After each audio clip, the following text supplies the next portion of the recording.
Ya, firman Tuhan untuk kita di minggu ini, di siang hari ini diberi tema yaitu cinta mula-mula. Wah, pasti ada yang sudah senyum cinta mula-mula ya. Ini berkaitan dengan first love. Ya, di antara kita pasti sudah pernah mengalami namanya first love ya. Ya, cinta pertama. Ya, rahasia. Ya, tetapi di sini berkaitan dengan cinta mula-mulanya siapa? Ya, di dalam kebenaran firman Tuhan, mari kita membaca dari kitab Wahyu 2. Ya, di sini dinyatakan jelas oleh Tuhan melalui Yohanes yang dipercayakan rasul untuk menulis kitab Wahyu, mendapat pewahyuan dari Allah. Mari kita baca Wahyu 2 bergantian. Kaum pria membacakan ayatnya yang ganjil, kaum wanita membacakan ayatnya yang genap. Saya akan membacakan perikopnya kepada jemaat di Efesus. Ayat 1, kaum pria. Tuliskanlah pada jemaat di Efesus, inilah firman yang memegang ketujuh bintang itu di tangan kanannya dan berjalan di antara ketujuh kaki yang emas. Aku tahu segala pekerjaanmu, baik jerih payahmu maupun ketekunanmu. Aku tahu bahwa engkau tidak dapat sabar terhadap orang-orang jahat, bahwa engkau telah mencobai mereka yang menyebut dirinya rasul, tetapi yang sebenarnya tidak demikian, bahwa engkau telah mendapati mereka pendusta. Dan engkau tetap sabar dengan menderita oleh karena namaku, dan engkau tidak mengenal lelah. Namun demikian, aku mencela engkau karena engkau telah meninggalkan kasihmu yang semula.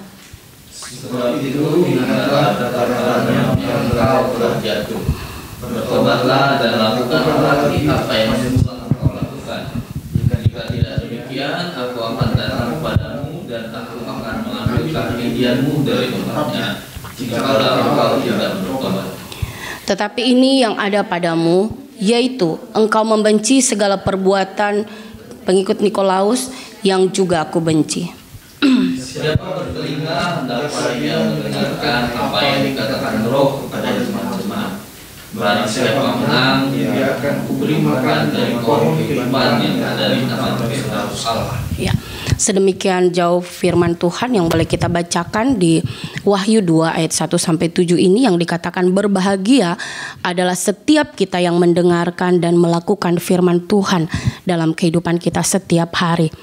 Nah, kalau kita membaca tadi firman Tuhan ini berkaitan dengan pesan atau firman yang Allah nyatakan kepada Rasul Yohanes untuk disampaikan kepada jemaat yang ada di Efesus. Di sini ada ketujuh jemaat ya.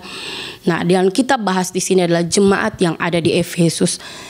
Apa yang Tuhan nyatakan di sini? Bagaimana kondisi jemaat ya yang ada di Efesus? Ya, dikatakan bahwa ayat kedua, aku tahu segala pekerjaanmu. Ya, jadi Tuhan adalah Allah. Ya, kalau di antara kita mungkin Kak Susi nggak terlalu tahu apa yang dikerjakan oleh Niko, nggak terlalu tahu semua ya, apa yang dia kerjakan semuanya. Ya, untuk kita semua di sini kita nggak saling terlalu tahu semua mendetail tentang apa yang kita kerjakan selama 24 jam atau di kantor. Tetapi Tuhan adalah Allah yang Maha Tahu.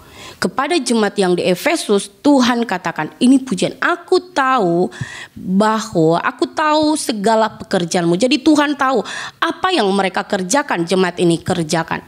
Dikatakan bahwa engkau tidak dapat, bahwa baik jerih payahmu maupun ketekunanmu. Nah, di sini ada pujian bahwa umat Tuhan atau jemaat Tuhan yang ada di Efesus ini, mereka berjerih lelah. Mereka adalah umat Tuhan yang rajin, umat Tuhan yang berdedikasi, umat Tuhan yang memiliki komitmen di dalam pekerjaan, yang bekerja keras, bekerja dengan sungguh-sungguh dan penuh ketekunan. Ya, konsisten mereka dalam pekerjaan, di dalam apa yang diberi kepercayaan kepada mereka oleh kebenaran firman Tuhan, mereka kerjakan dengan baik. Ya, baik jerih payahmu maupun ketekunanmu, Tuhan tahu. Aku tahu bahwa engkau tidak dapat sabar terhadap orang-orang jahat, bahwa engkau telah mencobai mereka yang menyebut dirinya rasul, tetapi yang sebenarnya tidak demikian, bahwa engkau telah mendapati mereka pendusta. jemaat di Korintus ini memiliki kepekaan rohani. Ya, mereka memiliki pemahaman akan kebenaran firman Tuhan yang luar biasa. Ya, mereka bisa mengidentifikasikan hamba-hamba Tuhan atau yang menyebut dirinya rasul pada saat itu. Mereka bisa membedakan ini pengajaran yang benar oleh orang tersebut dan dia bukanlah rasul. Dan mereka bisa membedakan pengajaran yang benar. Mereka memiliki pemahaman doktrin yang benar akan Allah. Sehingga mereka bisa mengidentifikasikannya. Dan ya, umat Tuhan ini menjaga kekudusan di dalam mimbar gereja, di dalam pemberitaan akan firman Allah. Tidak sembarang mereka menerima orang untuk menyampaikan kebenaran firman Allah di mimbar. Dan mereka harus selidiki dan teliti ya. Demikian gereja yang ada di Efesus, sangat selektif dan sangat luar biasa mereka memegang akan kebenaran Allah. Nah, di ayatnya yang ketiga dikatakan, dan engkau tetap sabar dan menderita oleh karena namaku, dan engkau tidak mengenal lelah. Kembali lagi, mereka berjeri lelah, mereka tidak kenal lelah, mereka tetap sabar. Nah, di sini luar biasa. Jemaat ini adalah jemaat yang sabar di dalam penderitaan oleh karena nama Tuhan. Mereka adalah umat Tuhan yang memiliki spirit, yang memiliki motivasi untuk memberitakan kebenaran firman, menceritakan Injil Yesus Kristus. Mereka memiliki jiwa penginjilan yang kuat. Tidak takut mereka ketika memberitakan Injil Tuhan, ketika mereka memberitakan nama Tuhan. Nah, menurut kita semua, apakah gereja ini adalah gereja yang ideal? Ini gereja yang sangat ideal ya. Ya, dalam kegiatan mereka yang luar biasa, melakukan yang luar pekerjaan mereka rajin, berjeri lelah. Ya, mereka tidak mengenal lelah. Wow, ini gereja yang luar biasa, jemaatnya luar biasa. Jemaat yang kalau dipikir ini jemaat yang bertumbuh. Ya, kenapa? Karena dalam pekerjaan mereka benar-benar giat, mereka benar-benar rajin, mereka benar-benar komitmen di dalam tugas dan pelayanan mereka. Artinya gereja ini gereja yang hidup. Ya. Nah, selanjutnya dikatakan mereka sabar dan menderita. Ini luar biasa ya. Mereka tahan banting, tahan menderita untuk menceritakan nama Tuhan. Ya, ini hal-hal yang positif yang Tuhan nyatakan tentang umat Tuhan yang ada di jemaat Efesus. Namun ayatnya yang keempat di sini luar biasa. Ketika Tuhan menyampaikan ini, menyatakan hal-hal yang begitu luar biasa yang dilakukan oleh jemaat Efesus ini dalam pekerjaan Tuhan, melayani Tuhan. Namun dikatakan ayat yang keempat, namun demikian aku mencela engkau. Wah, ini adalah sebuah teguran. Ya, Tuhan mencela. Kok bisa? Kenapa Tuhan bisa cela? Orang mereka semangat dari pagi sampai malam, pasti persekutuan, pasti mereka melakukan tugas-tugas yang luar biasa di dalam pekerjaannya. Ya, tetapi di sini dikatakan aku mencela engkau. Mereka sudah rela menderita bahkan. Luar biasa, mereka rela menderita karena Injil, karena Tuhan, tetapi tetap dicela oleh. Apa yang menjadi akar permasalahan di sini? Saya sampai merenungkan. Ada firman Tuhan yang mengatakan demikian juga. Tuhan, kami sudah melakukan ini untukmu, kami sudah melakukan itu, kami sudah menyampaikan ini, kami sudah melakukan mujizat A, B, C, dan D. Kami sudah melakukan hal-hal rohani yang luar biasa. Tapi kata Tuhan, enyah engkau dari hadapanku, engkau pembuat kejahatan. Wah, itu ngeri banget ya. Dan ketika saya membaca ini, bukankah jemaat Efesus ini adalah jemaat yang rajin, jemaat yang diharapkan, jemaat yang luar biasa. Ya, kalau di Laodikia itu jemaatnya menderita, umat Tuhannya menderita terus dalam pelayanan mereka. Tetapi di sini mereka ya menderita juga dalam penginjilan, melakukan pekerjaan yang luar biasa untuk Tuhan. Ya, mereka lakukan untuk Tuhan. Bukankah banyak juga orang sekarang, orang agama yang melakukan hal yang luar biasa juga untuk Tuhan yang dia sembah. Bahkan ada yang rela mati untuk Tuhan yang dia sembah. Bahkan rela menyerahkan nyawanya untuk Tuhan yang dia sembah. Demi nama Tuhan yang dia sembah. Tetapi jemaat Tuhan di sini ditegur oleh Tuhan, dicela oleh Tuhan. Ini menyentuh hati saya. Aku mencela engkau. Namun demikian aku mencela engkau karena engkau telah meninggalkan kasih-Mu yang semula. Jadi di sini ada sebab. Tuhan mencela mereka. Sekalipun aktivitas rohani yang dikerjakan begitu luar biasa, begitu spektakuler, ya, tetapi di mata Tuhan, Tuhan tidak berkenan. Apa masalahnya? Engkau telah meninggalkan kasih-Mu yang semula. Ya. But I have this against you. You have departed from your first love. Meninggalkan cinta pertama. Kita semua di tempat ini pernah mengalami, saya percaya ya, kita berjumpa di sini pernah mengalami yang namanya cinta pertama. Ya, bukan cinta pertama kau jatuh cinta kepada seorang wanita, pernah juga ya kita sama lawan jenis kita jatuh cinta. Tetapi sebagai orang yang mengaku Yesus sebagai Tuhan dan Juru Selamat, dan kita duduk di tempat ini pernah mengalami yang namanya cinta pertama dengan Tuhan. Ketika kita mengalami cinta pertama dengan Tuhan, kira-kira apa yang ada di dalam hati kita pada saat itu? Saya minta feedback dari kita, mengingat kembali first love dengan Tuhan, cinta pertama, ya, cinta pertama kita dengan Tuhan. Di situ pertama kita lahir baru.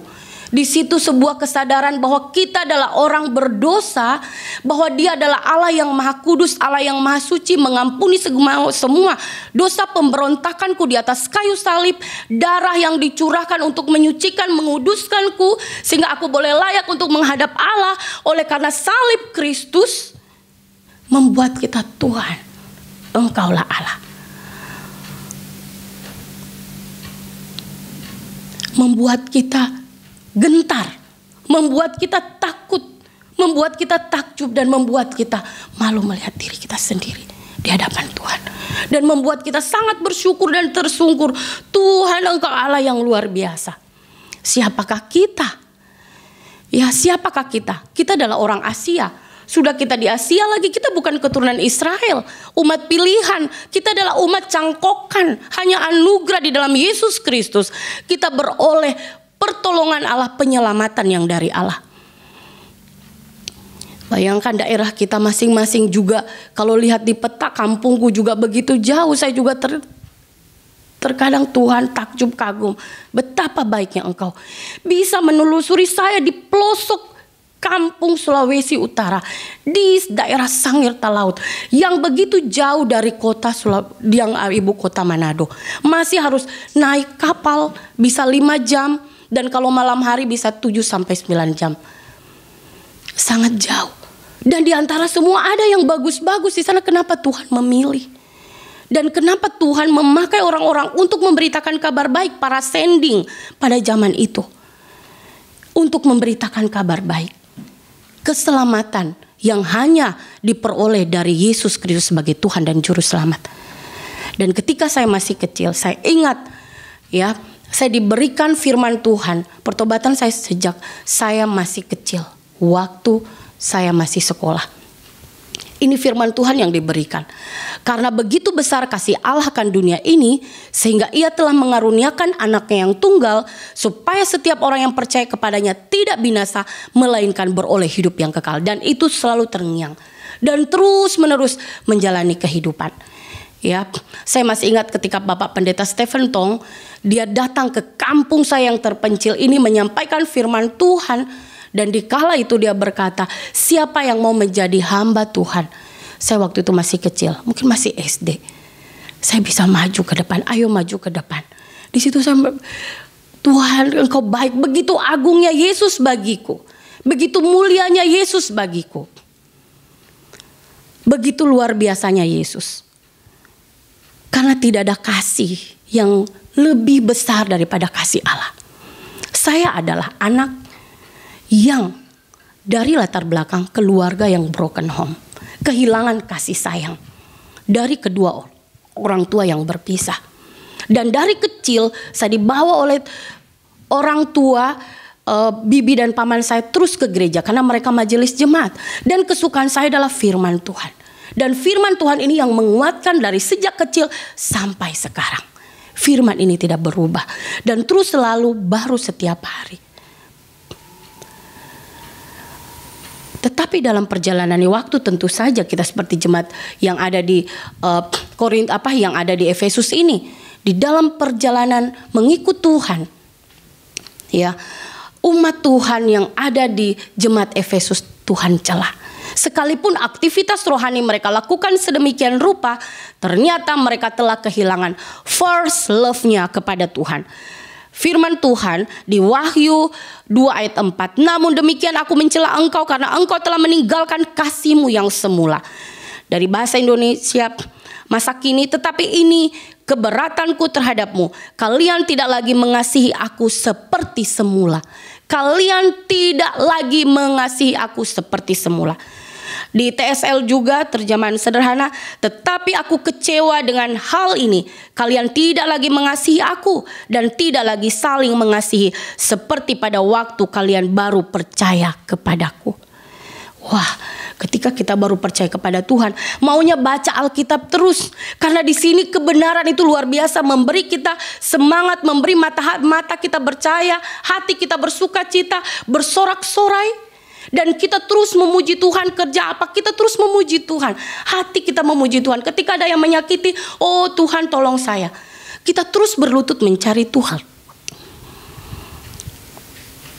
Tetapi di sini dikatakan, aku kecewa dengan hal ini. Kalian tidak lagi mengasihi aku. Padahal aktivitas rohani yang luar biasa mereka kerjakan. Aku tidak lagi saling mengasihi seperti pada waktu kalian baru percaya kepadaku. Artinya ada sesuatu pergeseran, ada sesuatu yang berubah di dalam kehidupan jemaat Tuhan, yaitu menyangkut masalah hati. Hati yang tidak lagi berpusat kepada Kristus. Aktivitas rohani bisa dilakukan sedemikian rupa, tetapi di mata Tuhan, Tuhan mencari hati. Kita bisa melakukan segala hal yang luar biasa.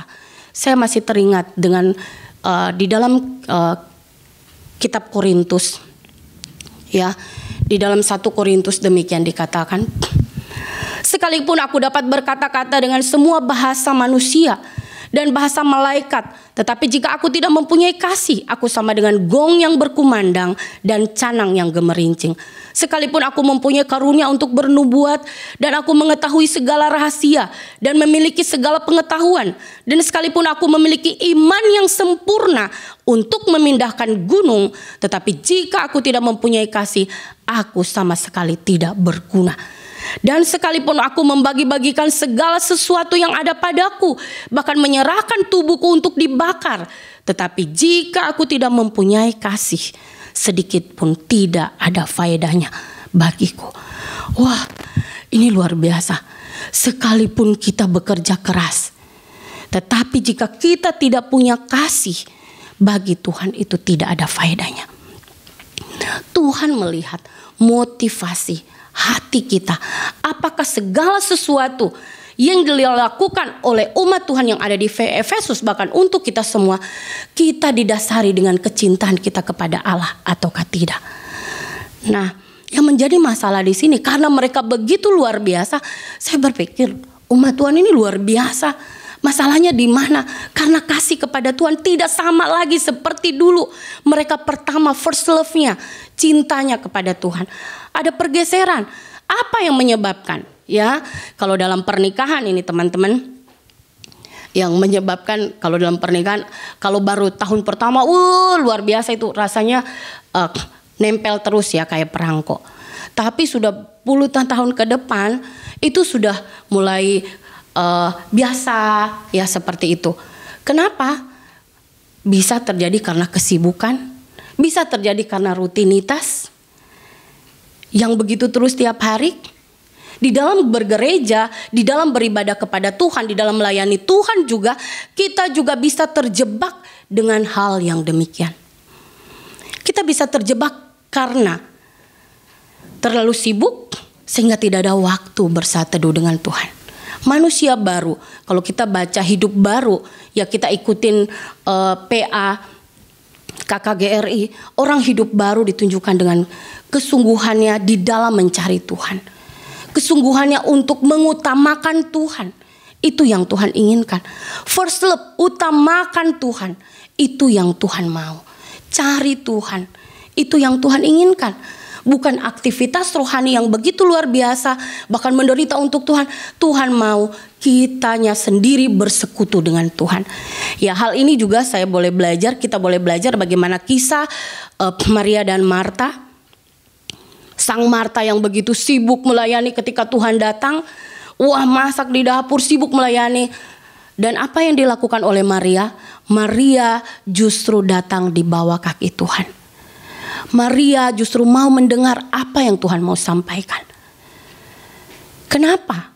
Dan Tuhan, Maria memilih yang baik. Itu yang Tuhan sampaikan. Maria telah memilih yang baik. Oh Marta, kau terlalu sibuk. Ya, terlalu sibuk. Akhirnya karena kesibukan ini bisa melirik yang lain. Enak banget ya kau Marta, kerjaanmu duduk di situ. Enak banget kerjaan Marta, kau diam-diam di situ, tidak sibuk melayani. Tidak sibuk bekerja menyambut Tuhan. Tuhan rindu di dalam kasih mula-mula ini.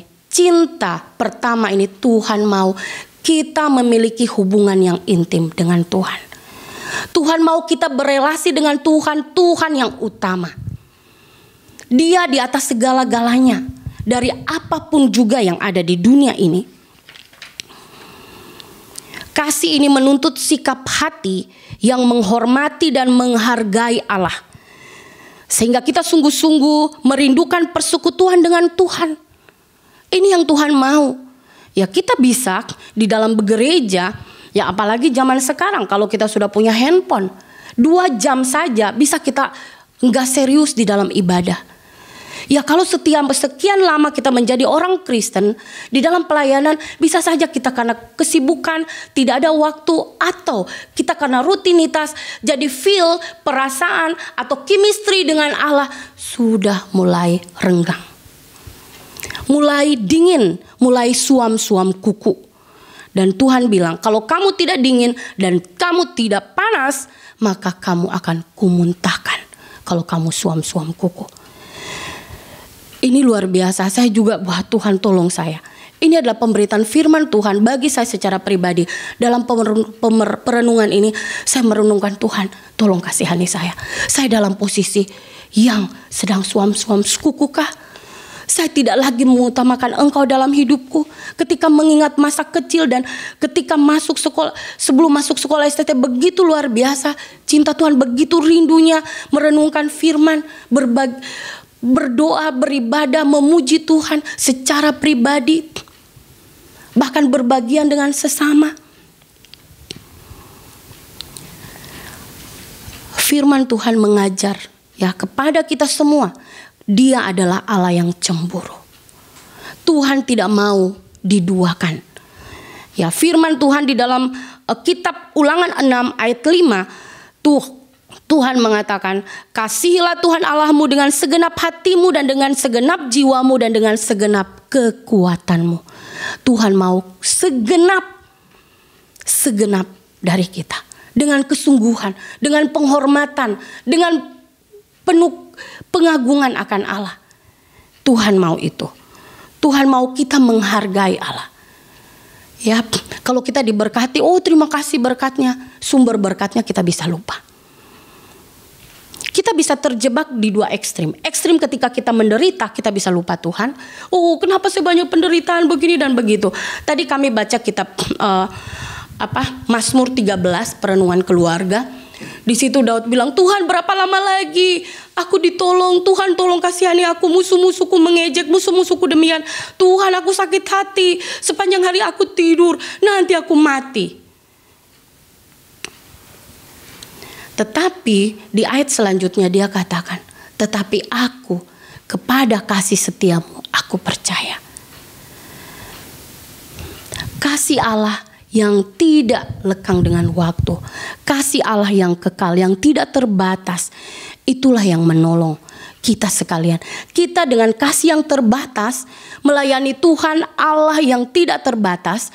Karena itu kita membutuhkan kasih yang dari Allah. Kita membutuhkan pertolongannya karena ini pekerjaannya, bukan pekerjaan kita. Ini pekerjaan kerajaan Allah. Dialah yang bos, dialah Tuhan, dan kita harus melakukan seturut yang Tuhan kita mau. Seturut yang Dia mau, raja di atas segala raja. Dan kita melayani Dia yang adalah raja, yang kelak akan menghakimi kita dengan adil. Itu yang Tuhan inginkan. Tuhan mau supaya kita mengasihi Tuhan dengan segenap hati, dengan segenap jiwa, dengan segenap akal budi. Karena itu hukum yang terutama dan yang pertama. Dan yang kedua, Tuhan mau kita mengasihi sesama manusia seperti diri kita sendiri. Karena kedua hukum inilah tergantung seluruh hukum Taurat dan kitab para nabi. Yesus Kristus datang untuk melakukan hukum Allah ini. Kasihnya kepada Allah mau rela datang ke dunia untuk menyelamatkan kita semua manusia yang berdosa. Di atas kayu salib, Yesus yang taat kepada Allah. Yesus yang selalu sebagai manusia 100% dia membangun hubungan yang begitu erat dengan Bapaknya. Ya, kami kemarin bahas tentang kitab Maria. Ya, di situ tidak ada yang mustahil bagi Allah. Dan bagaimana Maria menyatakan, aku hambaku, jadilah padaku seturut kehendak-Mu. Dia menyadari dia adalah hanyalah hamba yang harus melakukan apa yang menjadi kehendak Allah walaupun itu sulit. Dan ketika membacakan Tuhan Yesus bangun pagi-pagi setelah dia memberi makan ribuan orang, dia bangun pagi-pagi, dia pergi, dia berdoa di atas gunung, dia meminta pertolongan Allah Bapaknya. Apalagi saya dan kita semua di tempat ini. Kita adalah manusia yang rapuh, kita adalah manusia yang lemah. Kita tidak bisa kuat di dalam pelayanan melakukan apa yang Tuhan mau dengan benar kalau kita tidak bergantung kepada Allah. Dan Tuhan menghendaki supaya kita sekalian memiliki hubungan yang erat dengan Tuhan. Kasih yang sepenuh hati yang menguasai seluruh hidup kita dan menyebabkan Ia mengutus anaknya untuk kepentingan kita.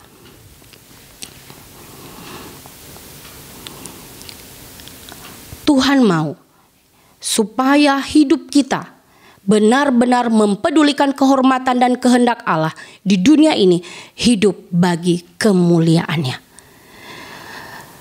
Ya, di dalam 1 Korintus 6 ayat 20, sebab kamu telah diberikan, dibayar dan harganya telah lunas, karena itu muliakanlah Tuhan dengan tubuhmu.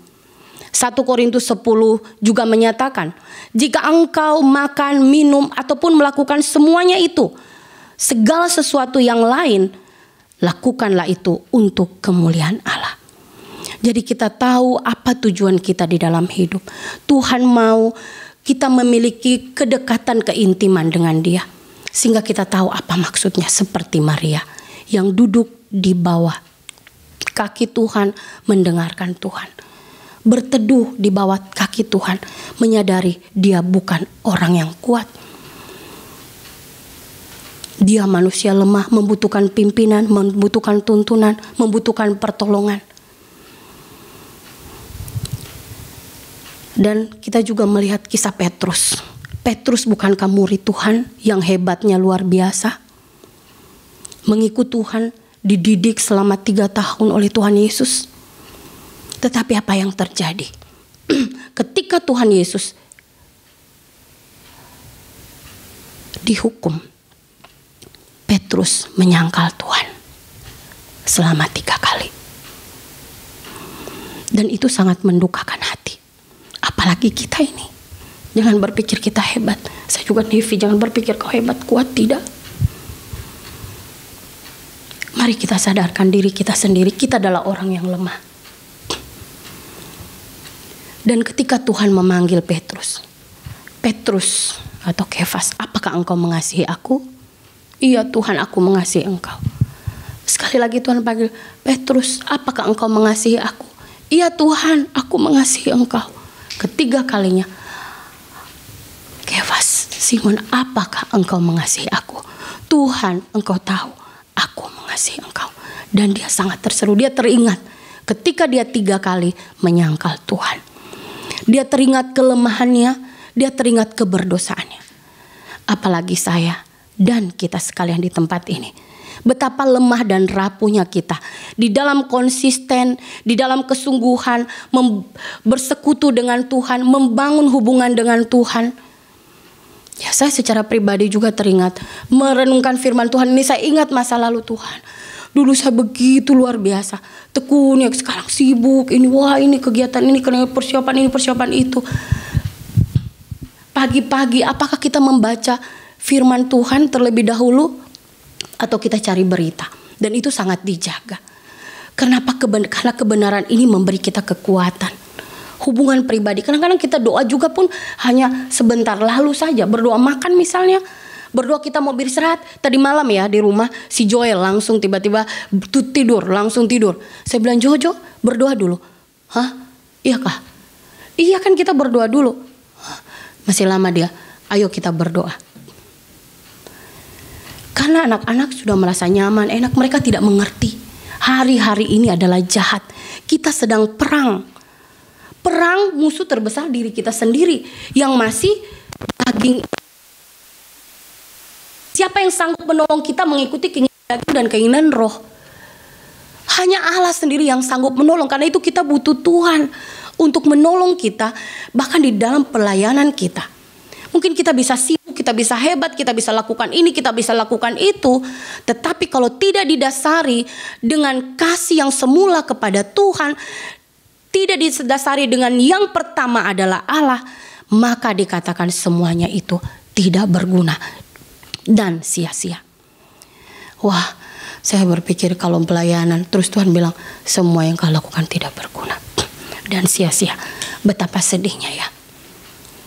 Kita udah melayani Tuhan, terus Tuhan bilang begitu. Dan ini yang terjadi dengan jemaat Efesus. Dan ini yang dinyatakan oleh Yohanes. Dan untuk semua gereja, semua umat Tuhan, semua jemaat Tuhan di seluruh dunia yang mengaku percaya kepada Yesus dan yang beribadah kepada Tuhan. Jadi kasih kepada Allah meliputi kesetiaan dan keterikatan, keintiman pribadi terhadap Tuhan. Iman sebagai sarana pengikat yang kokoh dengan Dia, yang dipersatukan dengan kita oleh hubungan Bapa dan Anak. Kesetiaan penyerahan hidup kita kepadanya. Kita terus setia, terus menerus menyerahkan hidup kita kepada Tuhan. Ketaatan yang sungguh-sungguh dalam pengabdian kita kepada standarnya yang benar di tengah-tengah dunia yang menolak Allah ini. Kita harus dengan sungguh-sungguh kepada Tuhan. Jadi kita tadi sudah belajar penyebab kasih atau cinta mula-mula ini hilang atau bergeser atau ditinggalkan. Ada beberapa faktor, yaitu kesibukan, terjebak dengan rutinitas. Ada juga kesombongan karena sudah merasa pintar, hebat, sudah tidak butuh Tuhan. Ya dulunya kita susah-susah masih Tuhan tolong aku, mending Tuhan tolong aku. Setelah Tuhan berkati, Tuhan kasih kelimpahan, kita bisa lupa dengan Tuhan. Berkat juga bisa membuat kita menjadi orang yang bisa suam-suam kuku, tidak sungguh-sungguh lagi melekat kepada Tuhan. Itu juga bisa menjauhkan kalau kita tidak waspada. Penderitaan juga, kalau kita tidak waspada bahwa kita punya pengharapan, itu juga bisa melemahkan kita. Karena itu dua sisi ini kita harus sadar. Tuhan, aku benar-benar butuh Tuhan. Aku butuh pertolongan. Aku butuh anugerah. Aku butuh Tuhan. Kita kebergantungan kepada Allah karena Dia Bapa. Dia yang punya proyek kerajaan Allah yang diberikannya bagi kita masing-masing di tempat ini. Ya, jangan sampai kita sudah merasa mampu, kuat, hebat, pintar. Ya, jangan sampai kita lupa akan Tuhan. Ada juga bisa kita terhambat dalam hal apa? Hubungan pribadi, hubungan dengan Tuhan bisa bergeser. Karena apa? Ada dosa di hati kita. Ya, ada hal-hal yang belum dibereskan di dalam hati kita. Bisa saja ada kebencian, belum ada pengampunan. Ya, Bisa itu terjadi dan kita belum benar-benar pulih di dalam perjalanan iman kita kepada Allah. Tuhan mau menguduskan dan ini adalah masa-masa pengudusan. Kita masa-masa pengudusan. Tuhan mau menyucikan kita melalui apa? Kebenaran firman. Firman Tuhan ini adalah cermin menolong kita. Ketika kita melihat, oh Tuhan, tolonglah saya. Ya, di dalam kitab Amsal, ini ketika saya SMA, saya bersyukur kepada Tuhan. Tuhan menolong bapak saya tadi, saya berterima kasih kepada bapak saya. Firman Tuhan ini dia kirim ke saya waktu saya masih SMA. Janganlah kiranya kasih dan setia meninggalkan engkau. Kalungkanlah itu pada lehermu, tuliskanlah itu pada loh hatimu. Amsal 3 ayat 3. Dan ini saya menjadi kesukaan saya. Jangan kiranya kasih dan setia meninggalkan engkau. Artinya kita berpaut kepada kasih setia Tuhan. Ya, kasih setia Tuhan bagi kita ini kekal. Ya, jadi Tuhan mau supaya kita berpaut kepada kasih setianya. Jangan kita tinggalkan. Kalungkan itu di leher, tuliskan itu di loh hati. Jangan sampai kita lupa. Lupa Tuhan, lupa diri. Kita bisa bermasalah besar.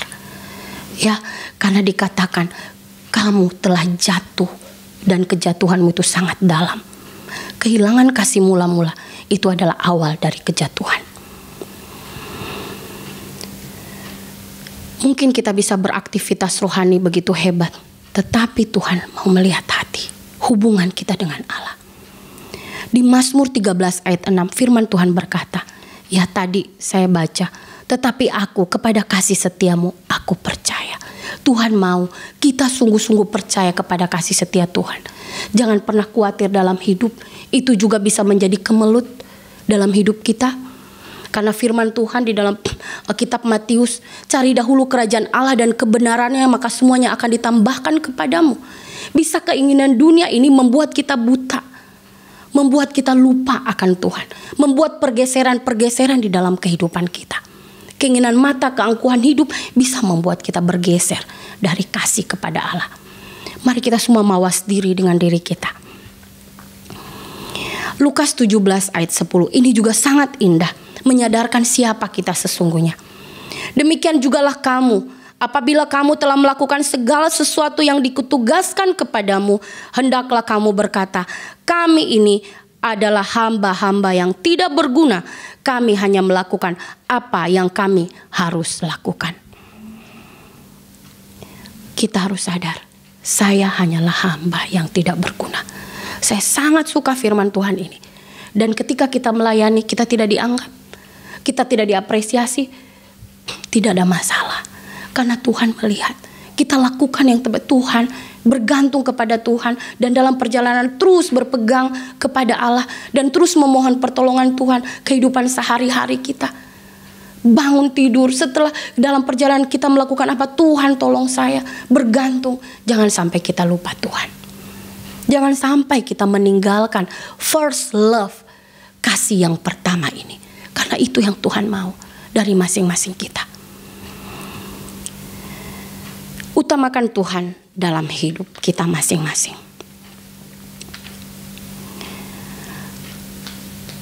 Perintah Tuhan kepada umat Tuhan yang ada di Efesus, ketika mereka sudah kehilangan kasih mula-mula dan Tuhan katakan kamu telah jatuh sangat dalam, Tuhan mengatakan bertobatlah, perbaiki dirimu, kembalilah ke jalanku, kembali kepadaku. Ada konsekuensi ya ketika tidak bertobat. Ada ancaman, kaki Dian akan diambil daripadamu. Kaki Dian melambangkan umat Tuhan dan Tuhan tempat bagi sumber terang dan Tuhan adalah terang yang menerangi. Jika kaki Dian diambil dari kita, segala aktivitas kita tidak ada guna. Tidak lagi berpusat kepada Allah, kepada Yesus Kristus. Dan ini sangat menakutkan. Tuhan mau kita sekalian memiliki pendengaran. Dikatakan siapa bertelinga hendaklah ia mendengarkan apa yang dikatakan Roh kepada jemaat-jemaat. Barang siapa menang dia akan kuberikan dari pohon kehidupan, Kuberi makan dari pohon kehidupan yang ada di taman Firdaus Allah. Wah, ini indah ya. Jadi firman Tuhan begitu menegur, mengingatkan kita kembali, ingatkan kita bagaimana hubungan kita dengan Allah. Apakah kita masih intim dengan Tuhan, ataukah kemilaunya dunia ini ya, termasuk media sosial, handphone, termasuk apa yang ada di dunia ini membuat kita jadi lupa akan Tuhan, dan orientasi hidup kita sudah bukan Tuhan lagi, tetapi bisa saja pementingan diri. Atau karena kesibukan, terlalu sibuk, kita sudah tidak punya waktu bersama dengan Allah. Ya, ketika orang jatuh cinta, kerinduannya adalah ingin di dekat orang yang dicintainya. Tuhan juga mau begitu. Tuhan mau hubungan kita dengan Dia. Tuhan mau memulihkan. Tuhan mau menolong. Tuhan mau menolong umat Tuhan di Efesus kembali kepada kasih-Mu yang semula. Lakukan dulu seperti apa yang dulu kamu lakukan. Tuhan mau kasih kita kepada Allah dan kasih kita kepada sesama. Terus itu berkobar di hati kita, dan Tuhan mau kita mengutamakan Dia di dalam hidup kita, karena Dialah Raja, Tuhan yang kita layani. Dia adalah Hakim yang adil. Dia adalah Allah, Sang Juru Selamat yang mengasihi kita dengan kasih yang kekal. Kita keliling dunia ini tidak akan mendapat orang yang mengasihi kita dengan kekal. Kita sebelum lahir aja Dia sudah ada. Mati pun juga Dia bersama dengan kita. Dia kekal selama-lamanya. Pasangan hidup bertemu nanti sudah kapan? Kami pacaran sudah umur belasan tahun, 20-an tahun. Tetapi Tuhan dari sebelum dunia ada, Dia sudah mengenal kita. Dan nama kita tercatat di dalam kitab kehidupan. Dan di dalam kekekalan, di Taman Firdaus, Dia memberi kita makan pohon kehidupan. Ya, luar biasa Tuhan kita. Ya, kita ingat di Taman Firdaus ada 2 pohon, pohon pengetahuan yang baik dan yang jahat, dan 1 pohon kehidupan. Dan itu janji Allah bagi orang yang mendengarkan firman, yang melakukannya, dan yang terus-menerus setia di dalam pengutamaan akan Allah di dalam perjalanan hidupnya. Orang yang menang dari pergulatan iman di tengah-tengah dunia yang telah berdosa ini. Kita butuh Tuhan karena hari-hari ini adalah jahat. Kita membutuhkan Allah bila Tuhan yang menolong kita supaya kita kembali kepada kasih-Nya yang semula. Mari kita berdoa.